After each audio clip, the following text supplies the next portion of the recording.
Hey, mambo vipi? Karibu sana katika channel yangu ya YouTube. Tunaendelea na kujifunza jinsi ya kutumia application ya PowerPoint.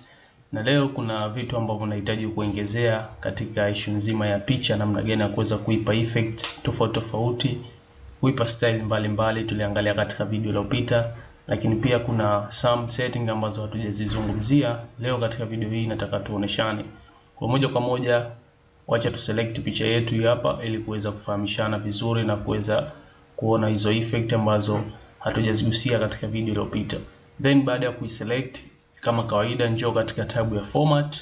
Katika tabu ya format, njoo huku upande wa kushoto, kuna options ama setting tatu ambazo tutaziangalia leo katika hichi kipengele cha adjust, kuweza kuadjust picha zetu.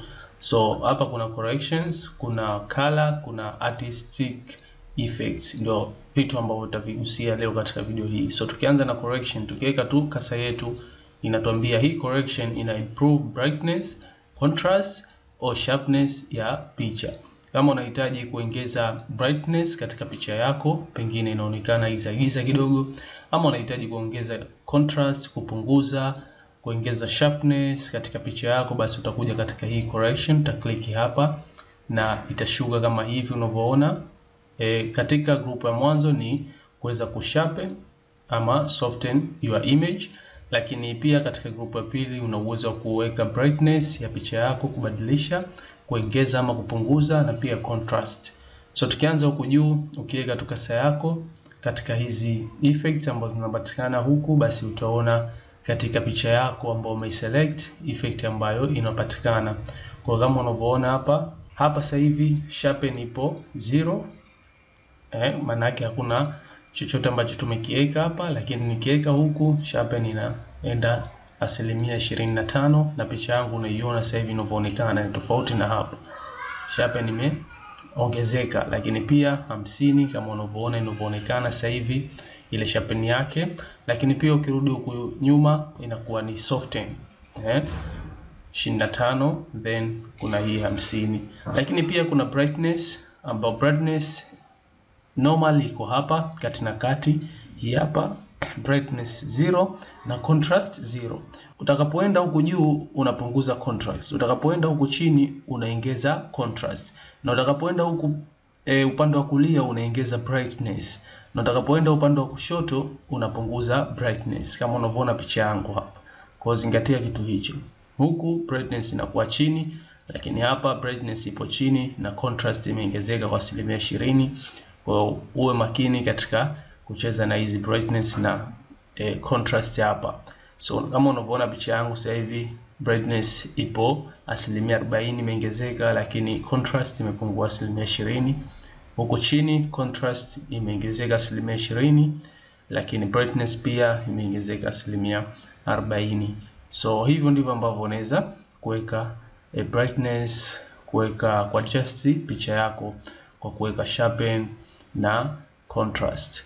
Nadhani umeweza kuona hapo katika hii picha yangu the way inavyoonekana. Lakini pia kuna hii color, una uwezo wa kubadili color ya hiyo picha, color saturation ukiongeza. Mfano nikiweka kasa yangu hapa saturation 300%, na kama unavyoona picha yangu ile color imekuwa more saturated.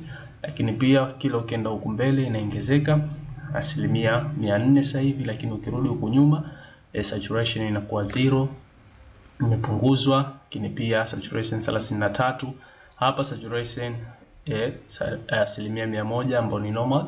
Lakini pia color tone, uwezo wa kuchange color tone, temperature, ukaongeza hiyo picha yako, so kama hivi ambavyo unaona.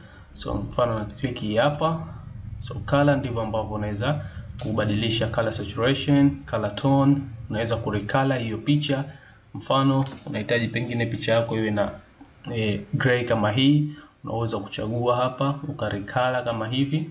So mwenyewe tu the way ambavyo picha yako hiyo unahitaji kuibadilisha na iweze kufit katika hiyo slide yako na kuonekana vile ambavyo unahitaji ionekane. Una uwezo wa kuingiza color kama hivi, unaweza kuclick hapo more variations, ukaenda kupata more colors, ukaweka ile color ambayo unahitaji picha yako i-display.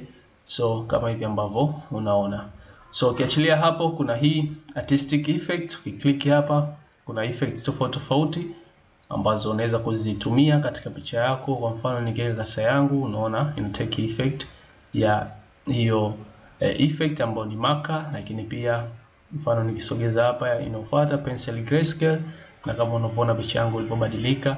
So utaangalia wewe ile effect ambayo unahisi kwako inapendezesha picha yako na ni nzuri kuweza kuitumia, basi utaweza kuitumia ukaweza kuifanya hiyo presentation yako kuonekana katika display nzuri na kuvutia wale watazamaji. Kuna hii blur, pengine unahitaji picha yako ichukue effect ya blur, unaweza kuchagua hii. So nadhani umeweza kuona effect tofauti vipengele hivi vitatu the way ambavyo vinafanya kazi. Leo sina cha ziada, nilihitaji tu kufahamisha baadhi ya hizo setting na kuweza kuadjust picha yako katika PowerPoint. Kwa hiyo kama una maswali yoyote, una maoni yoyote, unaweza kuacha katika sehemu ya comment. Endelea kufuatilia YouTube channel yangu, share na wengine video hizi ya playlist hii ya kujifunza PowerPoint na wapate kujifunza. Kuna wengi ambao wanahitaji kujifunza jinsi ya kutumia hizi applications. So tukutane katika video ambayo itafuata, tutakuja kujifunza vitu vingine ambavyo bado hatujajifunza katika video ambazo zimepita. Asante sana.